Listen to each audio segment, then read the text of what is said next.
The After 8 debate on SAFm. Thank you very much. The time is 5 minutes past 8 now, and of course we're here on the After 8 debate. And this morning we are talking matters energy. The week-long annual forum for African and international experts to discuss strategic and technical improvements in the utility, power, water and gas sectors has just ended at the Cape Town International Convention Centre. The gathering came hot on the heels of President Jacob Zuma's call during the State of the Nation address, which highlighted the commitment from the government to increase access to basic services like water and electricity in many areas of South Africa. Well, the president, among other things, said about 81% of the country is electrified as compared to 63% in the year 2000. And therefore, it is of interest for us as South Africans to say, one, do we actually have the capacity to sustain this electricity availability? And not only that, but also, is it possible for us, for South Africans, to have more of this so that our economy can actually be fueled as we go forward? Is there sufficient sensitivity among South Africans to use electricity well? But also, more importantly, are there sufficient players in this sector that can make it competitive, for one, but two, to ensure that and guarantee that we will have the supply moving forward? Well, we had hoped actually up until about 5:45 this morning to have the minister with us, but we understand that she's been deployed by the president to Nkandla, and so she'll be busy with that. And so she did promise that she will join us one of these fine days on this program, on this matter of energy, and particularly in terms of independent producers in South Africa. So bear with us on that one. However, we have in our Seapoint studios Claire Folkvane, who is a project director of the African Utility Week. And then here in the studio with me, I have Mr. James White, I presume. Okay, Mr. James White, wind power expert from the company Vestas. And we do hope to also get others who are in the wind turbine business, particularly for those who are coming from Suzlon Energy. And but as soon as these come online, of course, we will introduce them and let you know. But first, let me welcome you, Claire, in Seapoint. Good morning. Good morning. Thank you very much for having me. And James White also, of course, good morning. I expected to see a very professorial-looking person in his mid-50s, who's dealing with such... and yet he's a handsome Bono look-like in my studio. I know he looks like he's about 23. I know. I suspect he's 21, actually. I'm actually an old soul, everybody. Okay. And then on the line, we do have Silas Zimu on the line. Good morning, Mr. Zimu. Morning, sir, and morning to everybody in the studio. Thank you Morning, very much. Silas. Yeah, thank you very much for coming on. Of course, we thought who can represent the views of the minister. We said, Mr. Zimu. Anyway. Yeah, that would be a good promotion for me. Well, look, I'd like to know from you, Claire, what the purpose of this week was, given that it was just coming hot on the heels of President Jacob Zuma's statement about electricity being made available to 81% of South. What was the purpose of the week? Well, African Utility Week has been going for the last 12 years now. And the purpose of the conference and the exhibition really is to bring together people from across Africa so that we can share experiences, debate issues that are affecting all of us in one way or the other, and really try and determine not only a way forward for each individual country, but also for the continent as a whole. I think it's really important that we pursue African solutions for Africa, from an electricity and a water point of view. So what was the sort of attendance and the level of interest that was expressed, particularly from outside of the borders of South Africa? Well, in 2010, we had the event in Durban, and we had 1,866 people that attended the conference or exhibition. This year, we've had an enormous increase in terms of interest from exhibitors. The delegate sales are going well. We're 3 weeks away from the event. The event starts on the 14th of March. And it will be running at the ICC in Durban. And we are hoping to bring between 2,000 and 2,500 people to ICC in Durban, really so that we can examine the future of energy not only in South Africa but on the continent as a whole. Well, let me bring Mr. White in here. So from Vestas, could you tell us a little bit about your company and how long has it been operating? Yes, well, thank you very much for having me here today. It's a great pleasure to be here. Vestas is one of the world's largest manufacturers of wind turbines globally. It's started in Denmark in a very small place called Lem, and from there it's expanded across more than 65 different countries.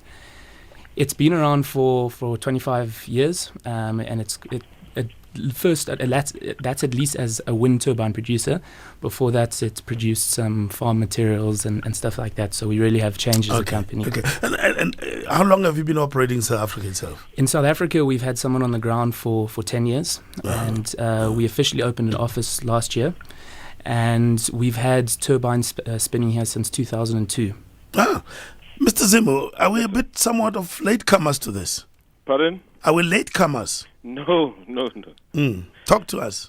Yeah, I think that the main focus now is looking at the mitigating factors that would ensure that there's energy stability. And definitely, you mentioned energy efficiency, let people use less and save money into their pockets. But it's also important to recognize the role of alternative energies. And throughout the world, these things are spinning, and they are making the economies and the electricity very stable. And that's the intention of why Suzlon is now in South Africa. And how long have you been around in South Africa, sir? We've had people around for quite a few years, but our offices officially, with my appointment in November last year, started. We had a conversation about you yesterday about the sort of things you've been up to and what you need for us to work with you to create a little bit more employment around your wind turbines. But that's for another day to discuss. I'm just interested, if I may, Claire, about the issue of investment in this sector. Who actually is investing? Pardon me, there are a number of people that are looking at Africa, particularly at South Africa, as a very lucrative and interesting investment opportunity. I was speaking to a consultant yesterday who has actually said to me that a lot of these people are not actually looking at running the wind farms or the energy investments that they're examining themselves, but they are actually looking at putting money into the country. And I think that is a very exciting opportunity. I think both James and Silas will agree with me that one of the biggest challenges that faces the power sector in Africa generally is the ability to secure funding. In many cases, the governments or the public utilities cannot afford the enormous cost of building new power stations, new wind farms, whatever the generation technology may be. And I think that we are now in a situation where people are seeing Africa as a potentially lucrative investment. I think perceptions are changing around Africa as a risky investment, and I think it's a very exciting time to be operating, particularly in the wind industry or the energy industry, if I can put it that way, in Africa at the moment.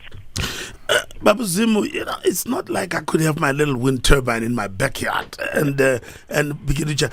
How accessible is this renewable energy or alternative energy to ordinary people? Or are we only to be dependent on the big people like Suzlon and investors to do that at enormous costs to us? Look, the wind turbines like Suzlon investors must be seen as partners that would help the developers to build what you may call a power station. So it's not for individuals. You're actually building what Eskom has been doing through coal, but this time through wind. And that would then have to be connected onto the system, and I believe the grid code has been approved already, which is a good news for us. And then you can do what we call a wheeling and dealing. I can bring it to you in Johannesburg. You don't have to be in the Eastern Cape or Western Cape to benefit on wind. Okay. Yes, because that was going to be my next question. I'm surprised what's going on this Friday morning that you anticipate the questions I have. Because I was going to say, are there geographic areas which are particularly good for wind energy and turbines? Mr. White? Yeah, I think when you're looking at this whole question, you need to look at the whole energy mix as a whole. We, for sure, are not saying we don't need coal, we don't need nuclear, and we don't need all the other options. What we're saying is let's get a balanced energy mix, diversely spread around the country. So the Western Cape and the Eastern Cape do have a very good resource. These are the very famous areas. However, there are isolated spots with very good wind resources where developers are putting together sites as we speak about. So realistically, I think that people sitting in Johannesburg are used to just, consuming electricity from coal. However, if you go down to the coast, you're exporting coal all the way from Mpumalanga down to the coast. Let's rather generate electricity where it's used and introduce a flexible option for Eskom to keep the lights on. Babu Zimo, in terms of of course, you're saying, as you say, that the agreement has now been placed in, and that the IPPs now will be able to get back on stream. How soon is this possible? Because people often say, these things take time, and by the time we'll have had a lot of blackouts in this country. How realistic are we going to be looking to this solution in this country? Yeah. Look, I think, yes, it has taken a long time, but, the people who've been on the ground for the past 5-10 years would tell you, yes, it has frustrated them. But I personally strongly believe that government has played their role. They just needed to guide. They didn't need to build these things. And with the refit tariff that was put into the public to comment on, we've all placed our comments, and I'm getting good news that it's going to be as what the majority have wanted it to be. With the grid code, which was very critical on how do you connect onto the existing transmission grid without causing more outages. That as well being passed is I think is good.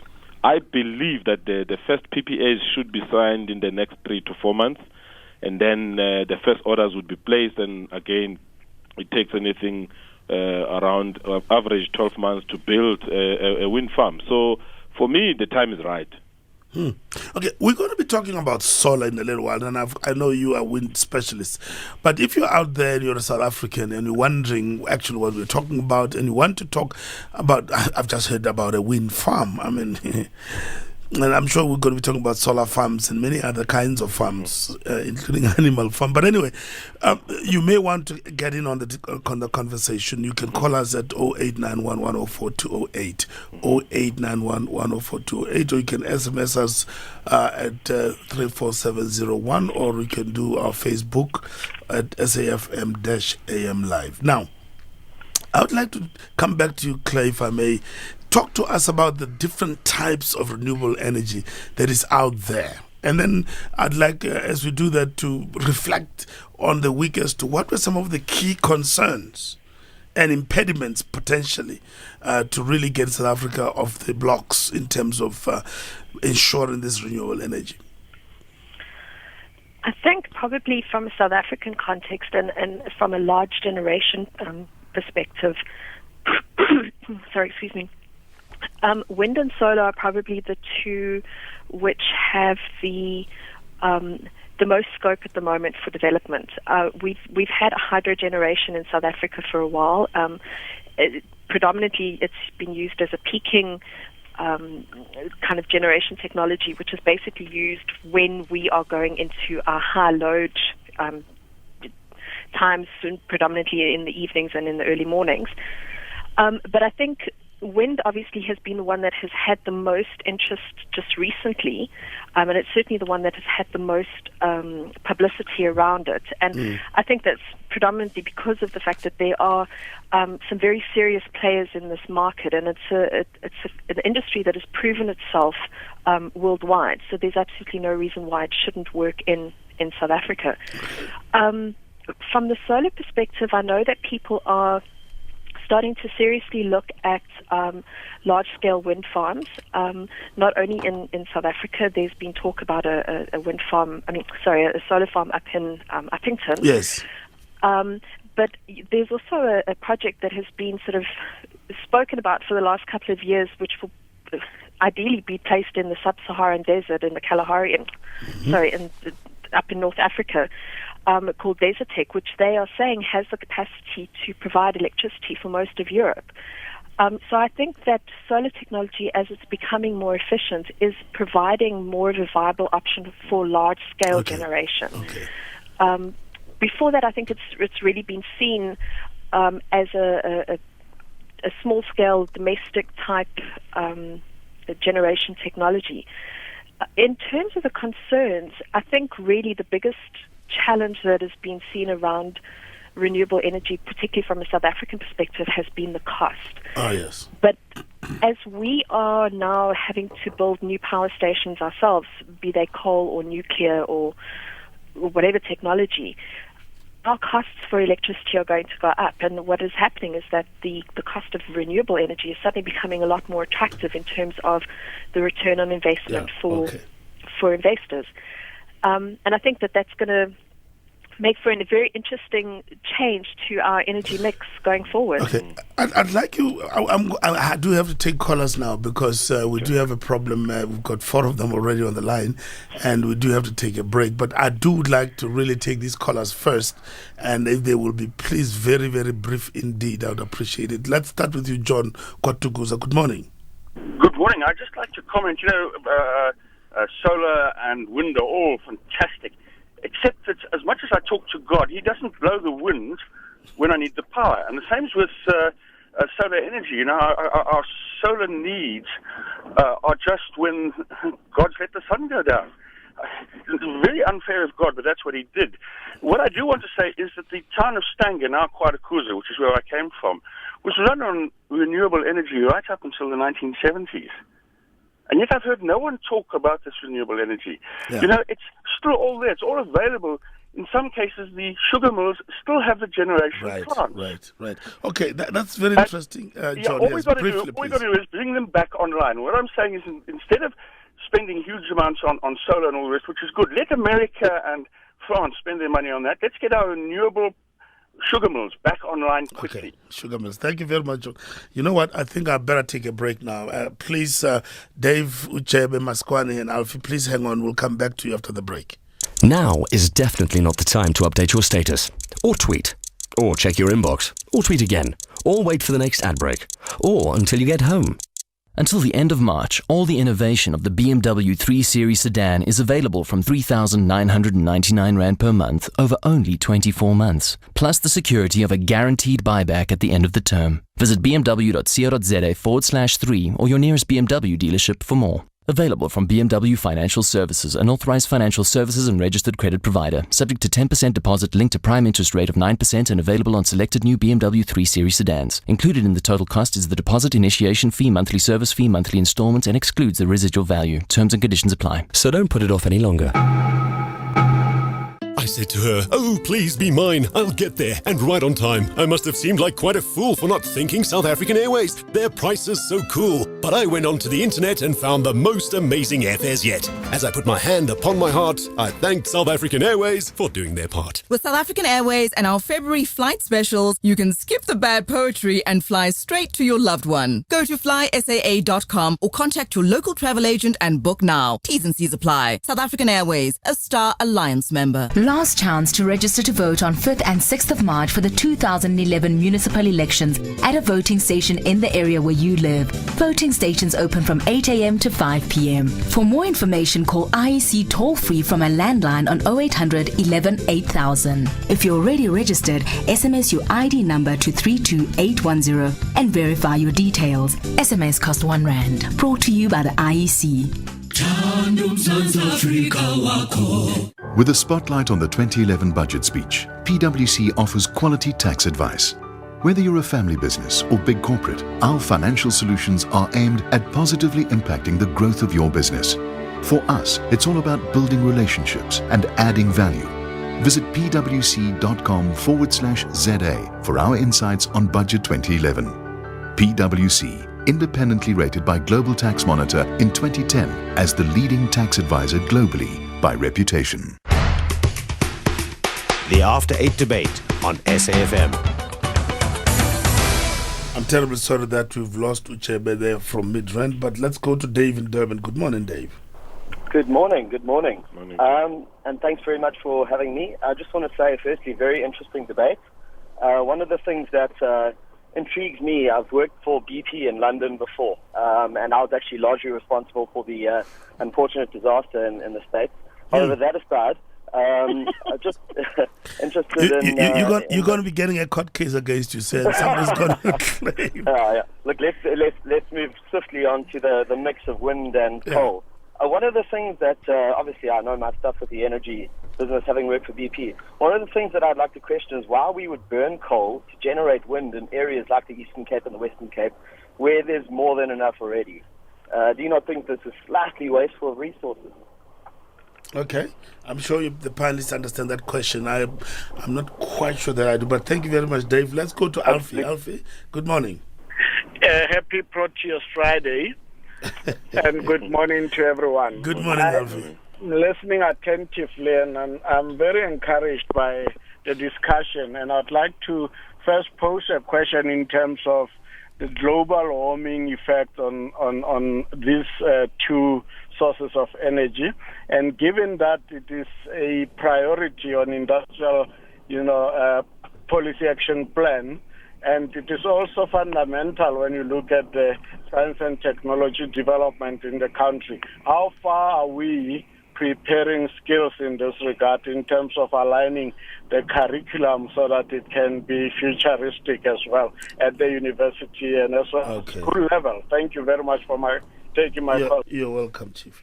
Now, there seems to be a question around the technology itself, and maybe when you talk about a wind farm and so on, and there seems to be a difficulty because the wind doesn't blow, when God determined things, But talk to us about the technology a little bit, Mr. White.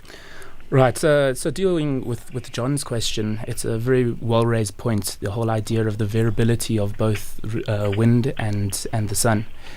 Now, this is an issue that's been thoroughly dealt with within the renewable energy industry, at least, and I'll stick to the wind side firstly. When you put up a wind farm, you have to measure the wind for at least 12 months at the height of the turbines. On top of that, you need to have at least 10 years of long-term extrapolation from weather data from, say, an airport or a weather station. Mm-hmm. Now, within that, we then, as a wind turbine supplier, we take that data and compare that against our global models, which is meso data. So by the end of it, by the time you put that wind farm up, you understand that wind very, very well. Now, in any PPA or power purchase agreement, there is some speak of at least some sort of forecasting that needs to go into it. So this is a commercial clause that you have to adhere to as a wind turbine operator. So this means that the forecasting that is actually coming, you can actually predict day ahead, week ahead, what the wind will look like, obviously within a degree of error. However, this for the grid operator is enough to be able to plan what options they have. Well, let me ask about the storage, because people think that, why don't we just have a whole bank of batteries and charge them up like you do with the car battery or something like that. Mr. Zimo, you want to comment on that one? I think the first response is really true, and you can forecast and predict right into the future of what the system operator may expect from you. On the issue of storage, there are countries that know Abu Dhabi with the challenges that they have. They've got big storage batteries that I'm sure everybody is looking at assessing as to how can they be added as a mix that has been already mentioned, that we don't only need wind, we need a mix of these things. But personally as Suzlon, I am looking at those technologies that Abu Dhabi is using, and I think they're working fairly well in Abu Dhabi. Are they accessible in terms of cost though? I mean, to have huge banks of batteries sounds like a daunting task and a very expensive one at that. Comparatively, and another caller spoke about global warming. You have to measure these things into years to come. And when you start doing that, you realize that they're actually cheaper. Okay.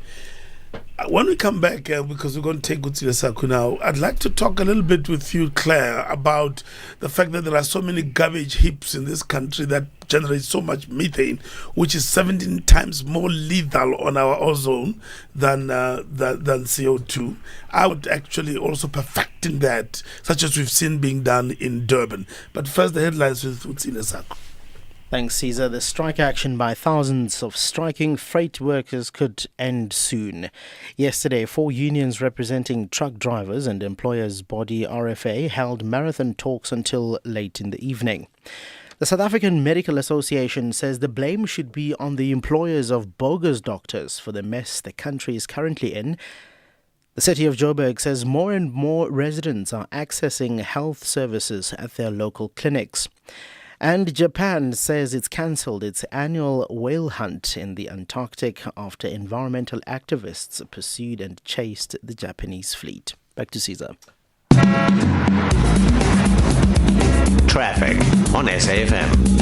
Very good morning, everyone. The overturned truck at the Buccleuch interchange in Johannesburg is the top story this morning. A truck overturning on the link from the N1 northbound highway from sort of Rivonia Road, where you go into Buccleuch and link onto the N1 Ben Schoeman to go through to Midrand and Pretoria. Just there, it's overturned. It's blocking 2 lanes. Traffic on the N1's backed up heavily all the way to Malabongwe Drive, and traffic on the N3 is backed up solidly from Marlborough Drive at Limbro Park because you come off the N3 onto that same link to join the N1. So big delays here. In fact, I was just talking to Roger on the traffic line. He said that from Marlborough Drive, all you can see is brake lights all the way through to the Buccleuch. Just on that, if you're coming from Rudaport, Soweto, Randburg areas, what I'd suggest you do is come off at either on the N1, come off at Bayers Nordier or come off at Malabongwe Drive and head out to the N14 and take the N14 through to Brockfontein and into Pretoria that way. You don't really want to find yourself going north of Malabongwe because then you're in big trouble. Also on the Mike 1 North at Corlett Drive, there's just been a bumper bash there. Traffic's backed up pretty quickly down to the Parktown area. So if you're moving out of Joburg in towards Sandton, it's very slow. Also coming into Joburg this morning on the M2, traffic under pressure from the Denver exit. Across into Durban, roadworks or pipeline works on Alpine Road, causing massive delays. I believe Alpine may have been closed from Umgeni Road. So Alpine certainly under a lot of pressure, and Umgeni Road through that part of Durban under a similar amount of pressure. And then Cape Town, the traffic lights on the M3 at the top of Wynberg Hill at Rhodes Avenue and Newlands Avenue have been down this morning. They were fixed a little while ago, but they've just dropped back into flash mode. So traffic still heavily backed up from Constantia as you run up the hill towards Newlands. Also going into Cape Town, the M5 is very slow. Traffic still backed up from Doncaster Road. And if you're on the N2 coming in from the Khayelitsha area or out of the airport this morning after an earlier collision at Rappenberg Road, traffic solid from the airport right through to that M5 highway. Rob Byrne, AM Live, Traffic Watch. Thank you very much. Of course, as you'll remember, Seki is in Barcelona, and Ashraf, of course, is doing the show this morning. Always very interesting, especially the first hour there, Ashraf. Thank you very much indeed. And I don't know why you told South Africans that Flores does not have his her jersey to show that she supports the Proteas. I'm going to wear mine tomorrow because that's when it kicks off. Anyway, there were some very interesting questions that did come through. But Claire, I want to start with you first about the issue of methane. And are the municipalities in this country actually taking advantage of the technology that already exists? As you mentioned, I know that Durban have been very successfully exploiting the methane that is being produced by their landfill sites. I must be honest, I'm not aware of any other plans, but of course that doesn't mean that there aren't plans in place. But I think that what is interesting is that other countries are also starting to explore the opportunities that are presented by the methane from landfill gas sites or landfill sites. Mm-hmm. I know that in Kenya, for instance, this is an opportunity that they are looking at. And I think, when you have enough power, as we have been blessed in South Africa for many years to have had, you're not necessarily forced to examine alternatives. But it's only when you realize that the resource that you have taken for granted is perhaps not as abundant as what you initially thought, that you start exploring alternatives. And we have been forced, I think, over the last 4 years at least, to really examine what other alternatives are available for us. And I think we'll probably see a lot more municipalities taking advantage of landfill gas and using renewable energies in particular, just because of the speed of putting together a wind farm or a solar farm. Okay. Now, we had an interesting question from Dave, and I'm not sure if I understood him, but he was saying we are burning coal to create wind so that we can create electricity. Did I get that correctly? I think maybe what Dave was referring to was the idea of using electricity to create these turbines and also transport these turbines. Now, this, of course, everyone says that a wind turbine is a complete renewable energy source. However, it does take often fossil fuels to manufacture this. Okay. So now I would like to deal with that question, because in the entire delivery, installation, manufacturing of a wind turbine to site, if we take our Vestas turbine of one of our turbines of the V93 megawatt, this is one of our turbines. This turbine, if it's around for 7 months, it pays off that carbon debt in 7 months, and then it has a 20-year lifetime where then it repays and adds to carbon reduction. All right. Babu Zimo, let me come back to you, if I may, Chief. There was the question about the global warming impact, and also aligning that with saying people need to understand it and then begin to develop skills around this. And I'd like you to comment on that, and we'll come back to Mr. White here before I take some callers. Okay. I think just to add on the one of Dave, we should not forget that we are in a crisis mode as South Africa when it comes to energy. So using conventional electricity to produce wind equipment is still the solution. Nothing else is available. You are in a crisis. You're going to have to come up with all those. But coming to global warming, global warming, it's quite interesting that it's not only Tony Blair and Al Gore that are talking about it. We all now understand the impact of what the pollution is causing on our globe. It may not be seen now, but I strongly believe that the rains, the heavy rains that we've had, all these storms that have damaged so many things around the world where it has never happened before, are signs that global warming is here, and it's going to be worse for our next generation. It may not be worse for ourselves. So that's why we'll actually be forced to look at these alternative energies. And in South Africa in particular, as Suzlon, we've taken a decision that it will only be localized. It will be South Africans employed. It will be South Africans' skills that will be developed. We will import all our technical expertise to come and transfer skills. And after that, they'll have to leave so that South Africa can be self-sustainable when it comes to the skill side. Fair enough. Yash, I'm coming to you. Richard, just hang on, please. Could you talk about the skills issue? Because, again, it's a major concern for a lot of South Africans in terms of skills. And everybody's concerned about that. We don't have enough artisans, we don't have enough apprentices, and don't have enough apprenticeships and so on. Well, this is the year of job creation, and I think both Suzlon and ourselves can agree that wind energy can positively contribute to employment. Yep. Now, this is not just the engineers leaving university, the people coming out of university. We're talking about people who are coming out of the technicons, coming out of the skills schools, and we're taking them, working with them on an apprenticeship. We have our technician training pipeline, which is certified independently in the market. Okay. This is a process of classroom learning and apprenticeship, which ties very nicely, as you see, into the Skills Development Act here in South Africa. So the idea is to generate a high-skilled workers who can go out and service these turbines over 20 years. And it's not, we'll train some, Suzlon will train some, but by the end of it, these guys will move around and we will actually build up a huge pool of skilled people. Definitely. By the way, Claire, I'm going to take the callers now, but I want to talk to you about competitiveness, because here we're talking Suzlon and investors, and we're talking monopolies and anti-competitive behavior these days in Africa. Maybe you'll reflect with us on that one, Claire, when you come back. But let me talk to Yash in Cape Town. Good morning, Yash. Morning, Caesar, and morning to your guests. Morning. I'm talking on behalf of, I suppose, Association for Study of Peak Oil, South Africa. And we believe renewable energy is definitely the way to go. And it needs to be accelerated rapidly, this whole sector, because as one of your speakers have already said, we're in a crisis in this country. We're facing an energy crunch in terms of liquid fuels in the next couple of years. In terms of peak oil, we've reached the end of cheap oil, coming to the end of cheap coal-generated electricity. We know that we've overestimated our coal reserves by about 40 billion tons, and we've discovered that we've only got about 10 billion tons of coal reserves left. China and India are importing large amounts of our coal. The quality of our coal is deteriorating. And in order to accelerate this renewable energy sector, we need to look at creating an enabling environment economically, in terms of macroeconomic policy, fiscal policy. And in terms of the carbon tax, it's raising a lot of alarm. People are saying things are going to become much more expensive for business and so on. But we need to have a carrot and stick approach.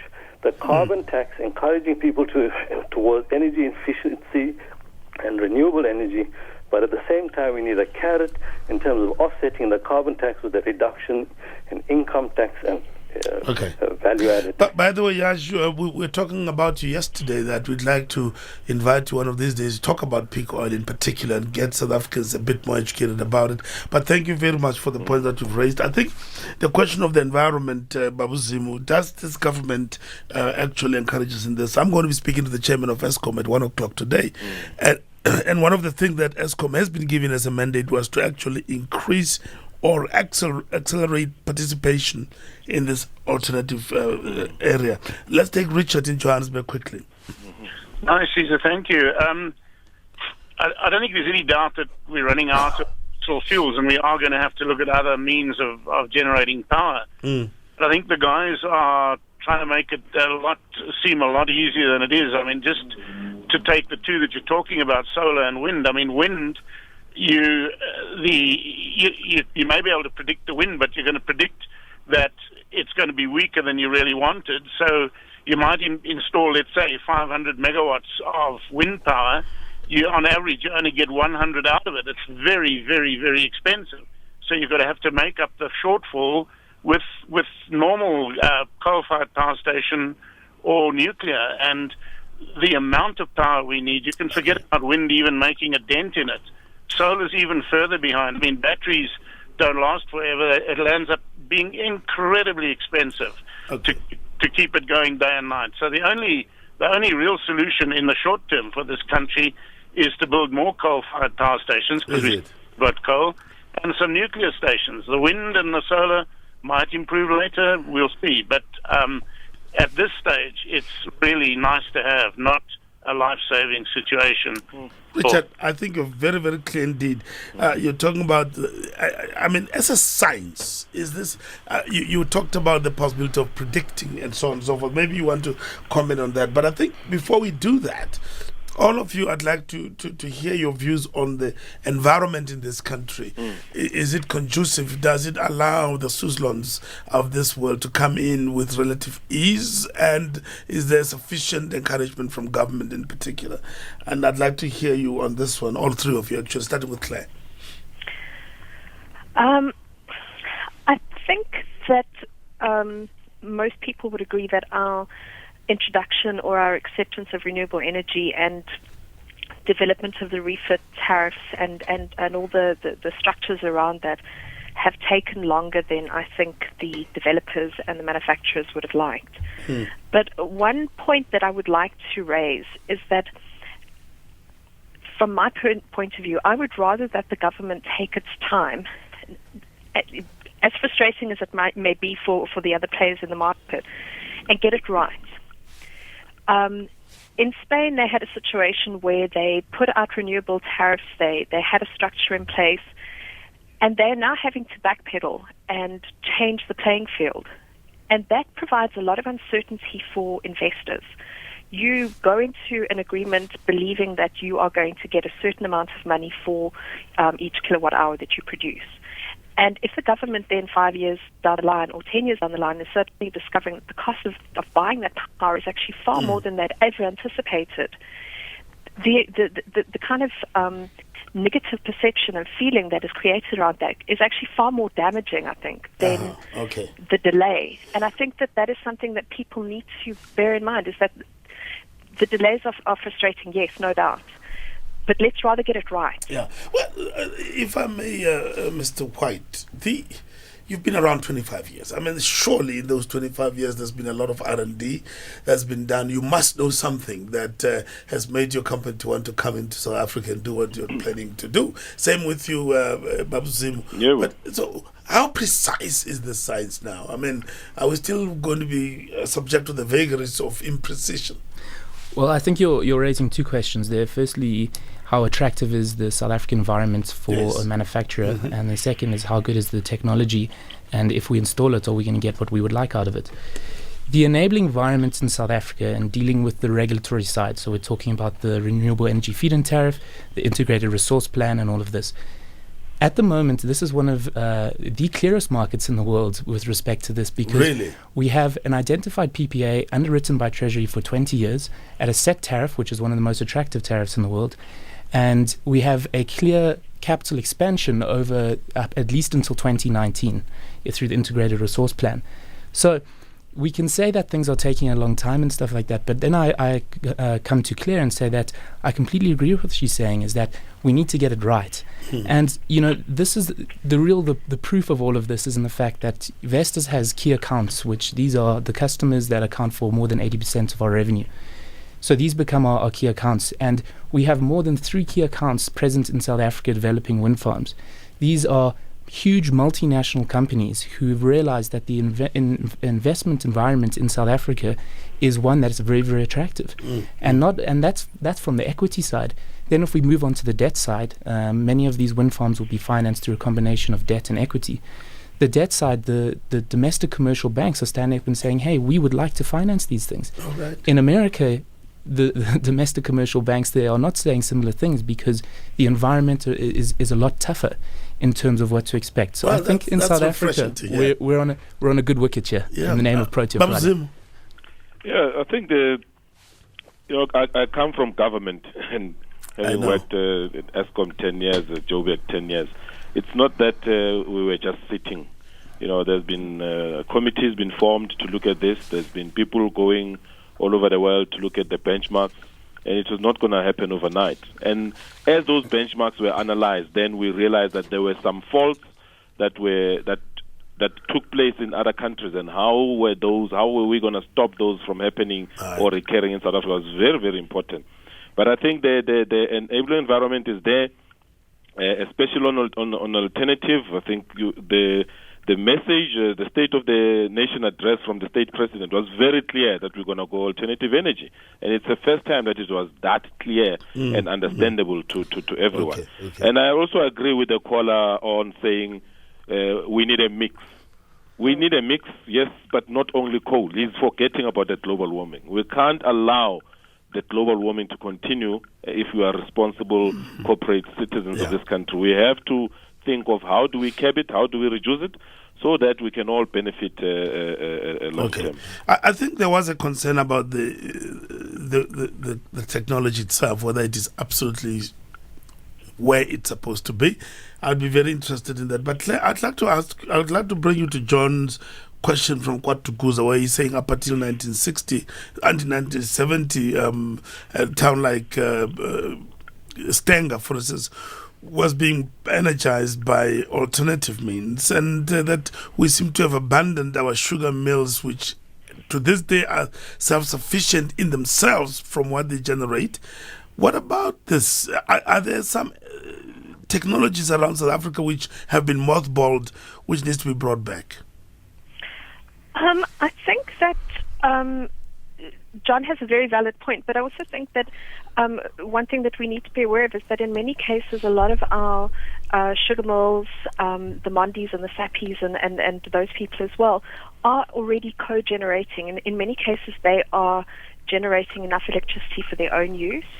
In some cases, some of the sugar mills are actually producing more and are selling it onto some of the local Eskom offices.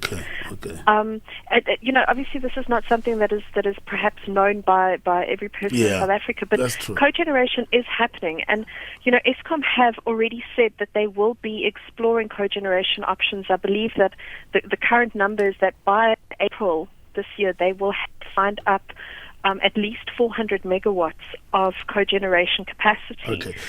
So it's not something that's not being explored. Let's leave it there. I'm going to take a break now. When we come back, I'd like us to talk about Africa a little bit. To say, I'm sure people like Suzlon and Vestas are using South Africa as a launching pad into other places.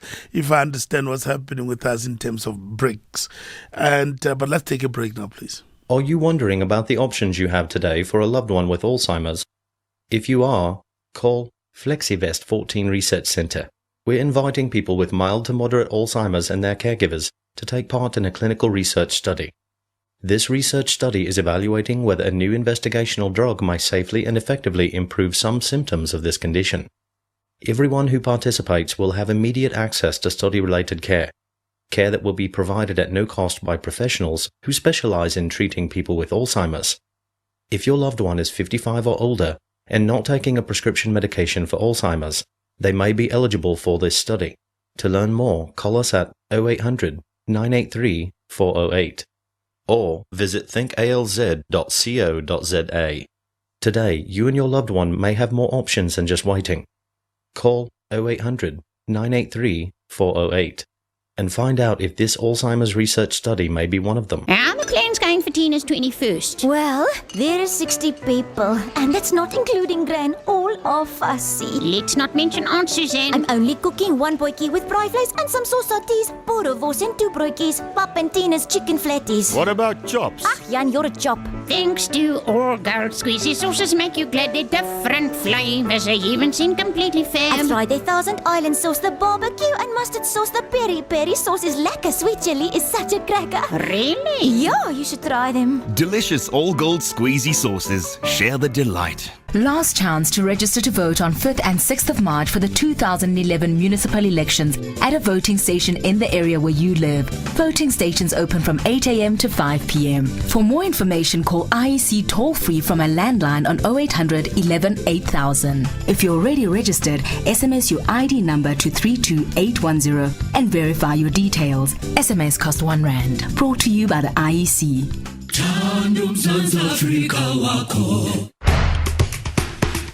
The After 8 debate on SAFm. Thank you very much. The time is 8:52 now, and I'd like just to come back to, again, this is a fascinating subject, I must say, but at the same time, it's a very critical one. A little bit about this wind farm. I mean, where does it come from, Mr. Zim? And you, Mr. White, you can explain this to us a little bit. Mr. Zim, what is a wind farm? Or do you still use the word wind farm? Conventionally, yes, it's still been used. But, technically, it's just a site where power is generated from the wind. Mm-hmm. Mr. White? So, there's a bit of a history in terms of how the wind energy has gone through that. It started in places like Denmark, where you had a few farmers. They would get together, put up one wind farm, and power their farms collectively. That model is used in Germany and in a lot of European countries, the older markets. However, from there we advanced to wind farms, which you're hearing now of basically many wind farms, and this first started in America with huge wind farms there. However, due to the complicated grid codes and the grid integration of renewable technologies, also conventional technologies, we've had to become wind power plants. And this is really taking the next step in the electrical control. How many turbines are we talking about in a wind power plant? Well, a wind power plant, there's no rule of thumb.